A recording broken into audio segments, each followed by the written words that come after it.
Good morning. Thank you for coming.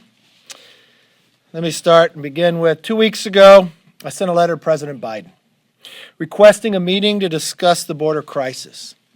As of today, I still have not received a response from him or anyone in his administration.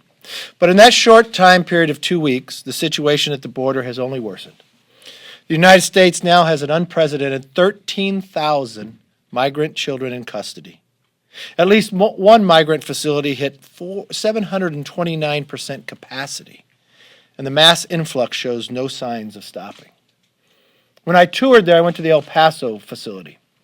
It was built during the Trump administration. 98,000 square feet. They said they built it so large that they would never meet capacity. That day, that Monday, they did something they didn't think they could do. They surpassed capacity for the very first time. 1,040. And what that meant was 120 Border Patrol agents who were supposed to be protecting our borders got pulled off to be in that facility. Earlier this week, when I led a trip to the border with 12 of my Republican colleagues, what we witnessed confirmed that that situation is even worse than we anticipated. Now, this photo was taken 4 days ago on private land at the border. This is what a crisis looks like. This is what the president will not go see. This is what President Biden will not acknowledge. The migrant facilities are exceeding capacity and require additional manpower. The overflow is taking border security agents off the patrols and creating more security vulnerability for our country. 10% of the migrants in the facilities we toured are testing positive for COVID. And those are just those that are tested. They do not test them when they enter. While I was there, they announced they were moving 1,000 to Midland, Texas, 3,000 to the convention center in Dallas. More coming probably to your cities as well. Not only does this create a health risk for the agents, but has also sacrificed the efforts of our communities have made to stop the spread of this virus. Even more alarming, during our briefing, we're informed that the Border Patrol agents have caught suspected terrorists trying to enter our country. I thought that would make all members of Congress think we'd have to work on this subject. Instead, I've known several Democrats were quick to accuse me of lying on Twitter. One even serves on Intel. Turns out they should have taken that time to find out the true facts. 2 days ago, Axios confirmed that it's just in the past 5 months, Border Patrol agents have arrested at least 4 individuals who match the names on the FBI terrorist screening list. Even the President's own Homeland Security Secretary confirmed yesterday that the terrorists indeed have been trying to illegally cross the border. When I sat at Monument 3 discussing with the Border Patrol agents, I asked them, for which countries have you found people coming across? Yes, Mexico and Central America. But they talked of Turkey, Iran, China, Sri Lanka, and others. This should frighten every American family. Even one suspected terrorist who gets into our country is too great a risk for our country and our nation's security. We must do more to stop this historic flow of migrants trying to illegally enter our country. It begins by sending a very clear message, united message to the citizens of Mexico, Central America: do not make the dangerous journey to the United States to cross the border illegally. There are legal avenues to enter our country. Doing otherwise is a violation of our laws. Unfortunately, House Democrats are not interested in making any serious attempt to address this crisis. Today they are voting on 2 bills that not only do nothing to address the problem, it ignores the problem, but will actually worsen the situation. During her press conference this morning, the Speaker, Pelosi, had a sign up that said, "Home is here." This is the wrong message at the wrong time. Homeland Security Secretary, we're saying, do not come, just do not come right now.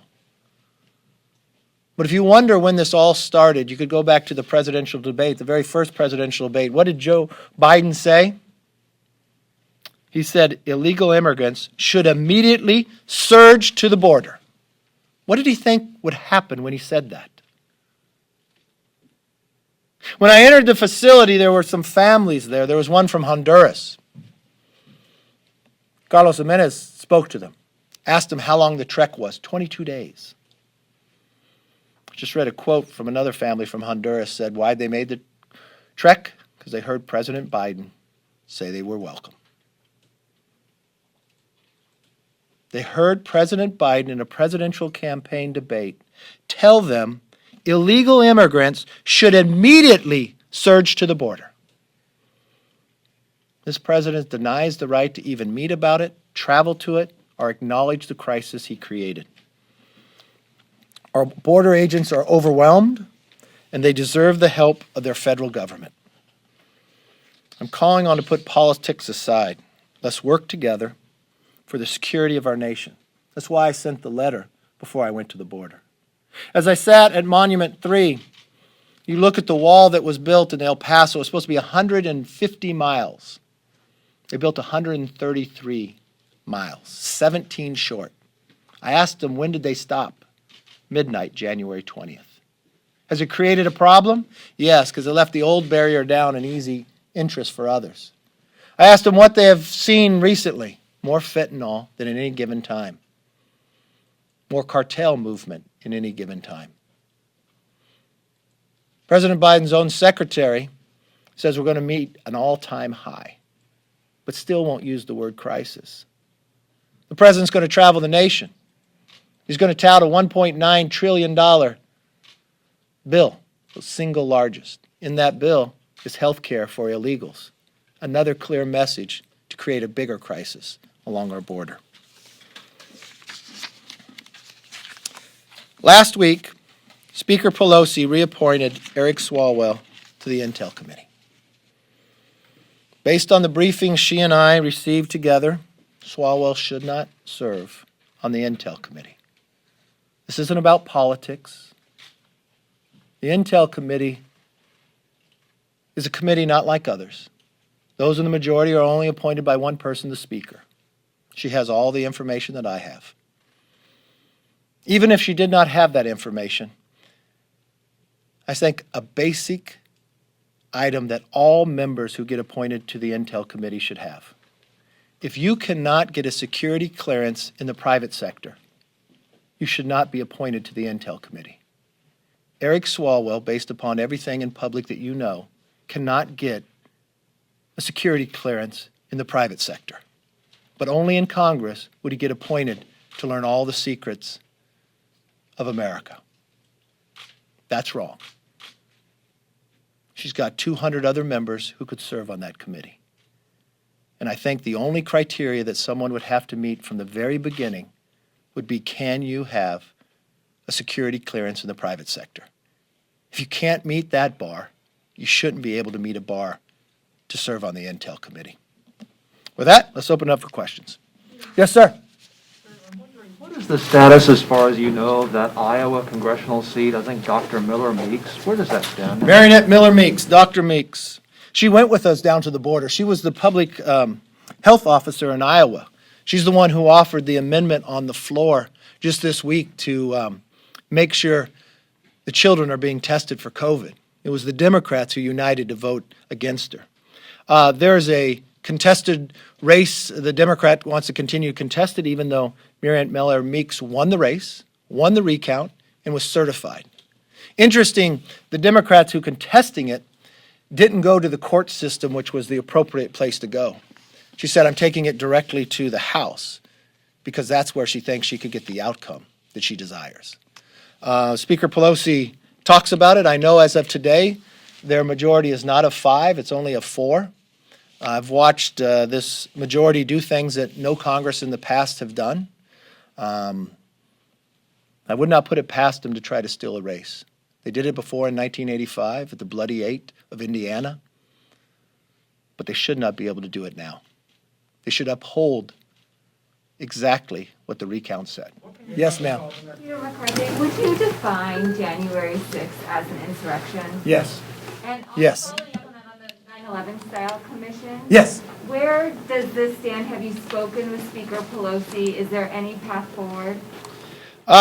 I think the path forward very easily. I mean, if you go back to the 9/11 Commission and those who ran it, Governor Keene and Hamilton, they laid out a the framework that would work. Unfortunately, the only person who's opposing that is Speaker Pelosi. I read today in some place that she maybe was in Punchbowl. Does that give you a plug? Does that help you? All right. Is that where I read it?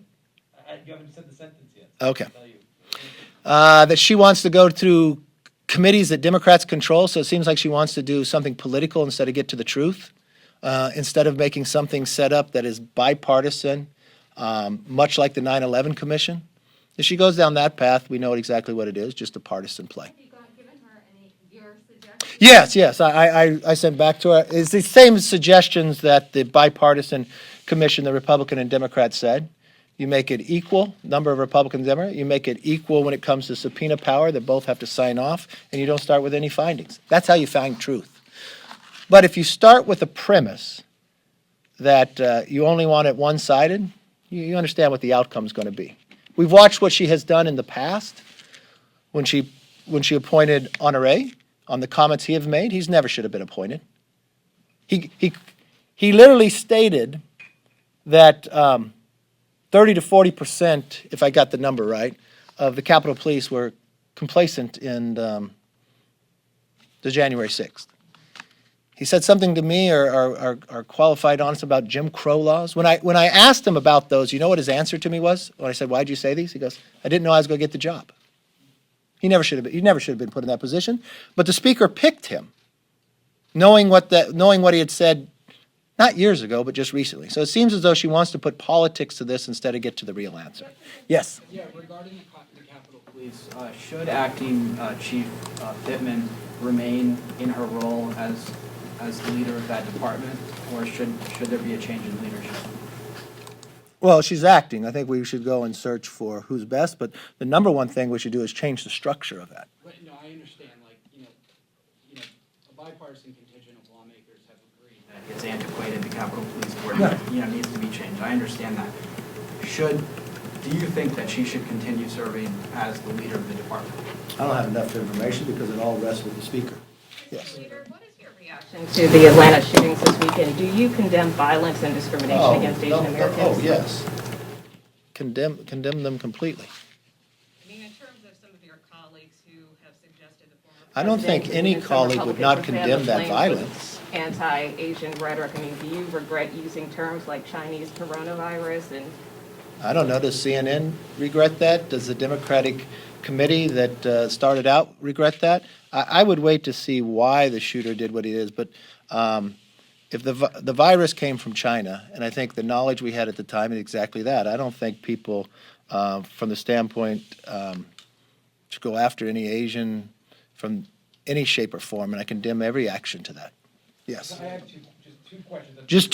Just two. Following up on that, on Honoré. Well, first of all, did you put in Punchbowl that part, or did wasn't I actually give you paying wrong attention credit? to what he said, so, yes, I think we did something on the 9/11 Did you not Commission. write this? Should I talk to John You instead? should talk to Brett. Okay. No, I was. You're gonna- sleeping in today. Okay, go No, ahead. I'm What's your sleeping in. questions? Did you do you take issue with what Honoré has suggested in any way?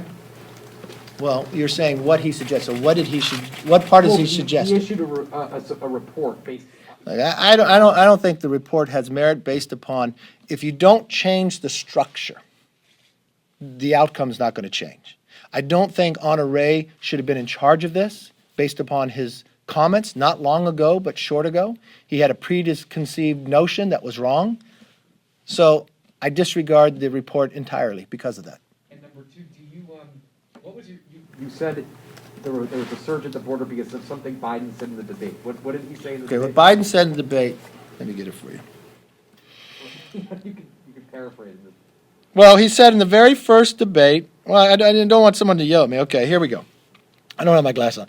In the first Democratic primary debate, Biden says when he's president, illegal immigrants should immediately, this is quote, immediately surge to the border. I could play the video if you want. Okay, you trust me? All right. I'll send it to you. So if I may ask a question back. If you are that Honduras family and you're reading this and the person running for president said, you should immediately surge to the border, He wins the presidency, and what's the first thing he does? He says, I'm going to make 11 million illegal immigrants citizens. The Democrats put on the floor today, before and changes the Dreamers bill to not that you had to be here before, but just by January, that he removes remaining in Mexico policy, he removes the PACER policy, he stops the building of the wall, he questions whether to keep Title 42. That's why you'd put your whole family together and make this trek. Because you just listened to what President Biden said. No law has changed by moving of Congress. This entire crisis is created simply by Joe Biden's actions and words. And when I watched him on Stephanopoulos the other night, finally said, well no, don't come. His own administration, his secretary said, we're saying don't come, not to come, but just come later. He's still telling you to come. He's created this crisis that he won't acknowledge, that he won't even go visit to see, and now he's denying press from even to watch or see what's happening in the border stations. These border agents are spread so thin. That $1.9 trillion had no money to help them. While I was going through this brand new processing facility that's 98,000 square feet, that had just hit capacity that they never thought would happen, they're taking their parking lot and now they're putting up tents. And they're taking their operational money to do it. And they're removing agents from the border that they're trying to protect, where the wall has stopped being built from people coming over to care for these individuals. And the president denies the right to even go there, and denies the right of press to even cover it. And he said in his own words, while he was running for president in a presidential campaign, illegal immigrants should surge the border. That's exactly what's happening, and that's why. Mr. Leader. Yes. Mr. Leader. Thank you, Mr. Leader. Congress is now taking tougher stance on China's human rights abuses, but there's one action that they still haven't taken on, which is forced organ harvesting from prisoners in China. There's a bipartisan bill that's being introduced recently by Congressman Chris Smith, and that is aiming to combat China's forced organ harvesting practices from prisoners, from religious groups and minorities. Would you support that? Yes, Do yes. you think China should be held accountable for it? Yes, that and many more. Yes. Regarding Swalwell, Yes. are you suggesting that he has applied privately for a security clearance and was denied for that? Because I believe the FBI No. I'm not suggesting he applied privately. I'm suggesting that the criteria to get a security clearance, that he cannot meet it based upon the information in the public today. It's not what I'm applying. You talk to the intelligence community and others. They're the ones who set the criteria and told me he couldn't make it. Do you believe that any Democrats will sign on to this, given that the FBI concluded he had no wrongdoing and was cooperative? Wait. FBI told you that? It's in the public. I think you should have a different briefing if you're allowed to have one. Mr. Yes. Leader, the Iowa race. In your view, what is different between the efforts there to overturn the elections in the House versus Donald Trump's efforts to overturn the elections in Congress that you supported? Well, I disagree with the premise of your question for this reason. In the House race, and you know politics very well, you cover it every day, you know what it takes to win the presidency, electoral college. Do you know how many electoral college you have to win to become president? What is that? Okay. So if you challenged Arizona and Pennsylvania, would that have changed and lowered President Biden's numbers below 270? You supported the No, Texas. wait. I asked you, you ask me questions every week. I just asked you a question. If you removed Arizona, but you weren't removing it, you were just asking the question about it. If Arizona and Pennsylvania were removed in the Electoral College, would President Biden's number lower below 270? No, but Donald Trump. Okay, said the answer is no. Wait. I'm not Donald Trump. So you're asking me the question. I'm answering your question. Let me answer your question since you asked me. Let me follow through. So you gave a premise that's not true. Donald Trump tried to overturn the results in Congress, and you support that. Well, now you're saying something that's not true. So let me answer your question and show you how your premise is not true. You answered two questions. It takes 270. If you remove Arizona and Pennsylvania, President Biden is still president. He's above 270. So that premise is wrong. If you go back and you look at any time forward, take the quotes of Speaker Pelosi. This is democracy. This is our chance to look at it. Look at the whip, Jim Clyburn. Look at the chair of rules. When they challenged Ohio, would that change the outcome from the Electoral College for President Bush? I can answer the question for you. Yes, it would. Yes, it would. But in those cases. In those cases, what? The losing candidate didn't organize a rally and say, stop the steal, we can overturn the certification of the Electoral College on January 6th. Okay, do you want to talk to Trump, or you want to ask me the question? Because I'm here right now, and I'm showing where your question doesn't hold merit. Now, let me show you another answer to your You question. supported the Texas lawsuit, too. Do you regret supporting that? No, I don't. You know why? Because it's going to the court. Number of battleground states? All right, tell me when you're done with your questions and when I can answer. Are you done? Can I answer now? Okay, now which question did you want me to answer? Because you didn't like the last one I answered. Lawsuit that would have invalidated millions of votes. So that's your question now.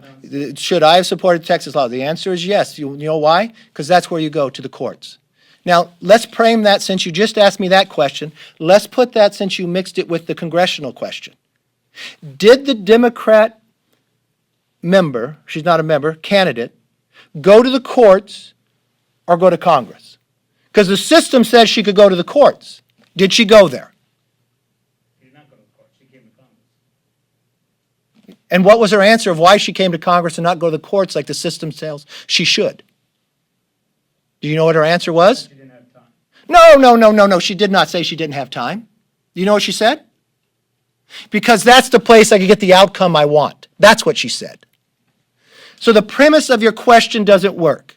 So if your premise of the question of going to the courts, she didn't go to the courts. Did she win it on Election Day? No. Did she win it in the recount? No.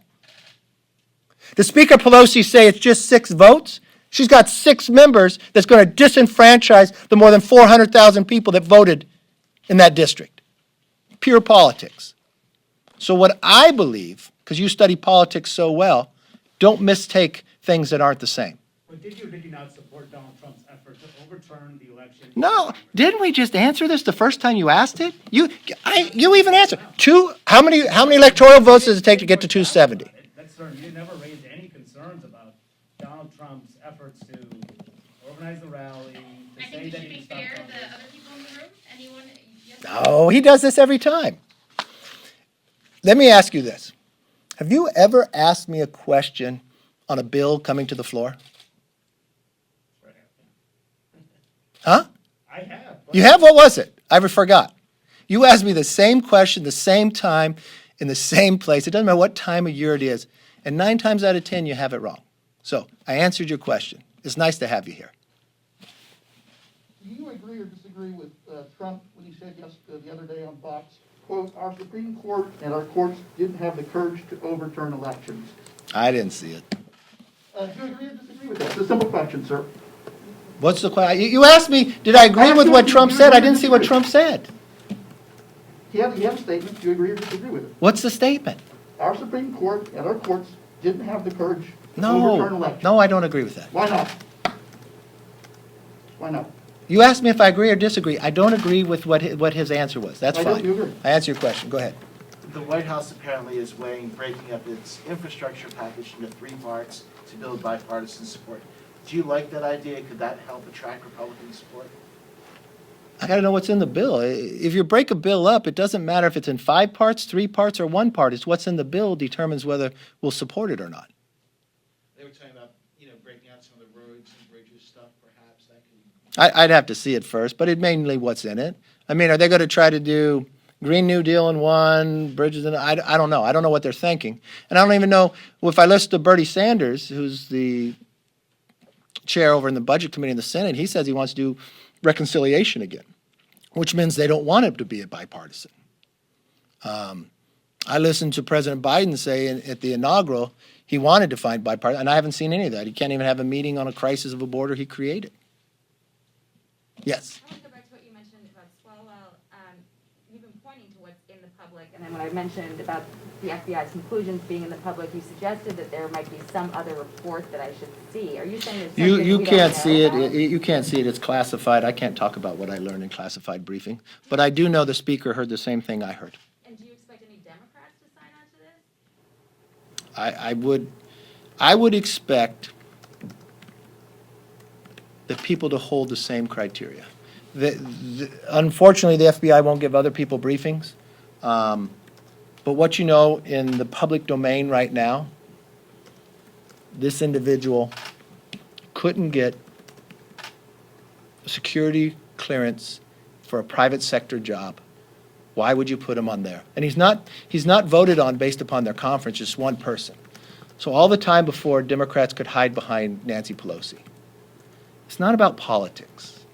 This is surely about members know what Intel Committee gets to review and know.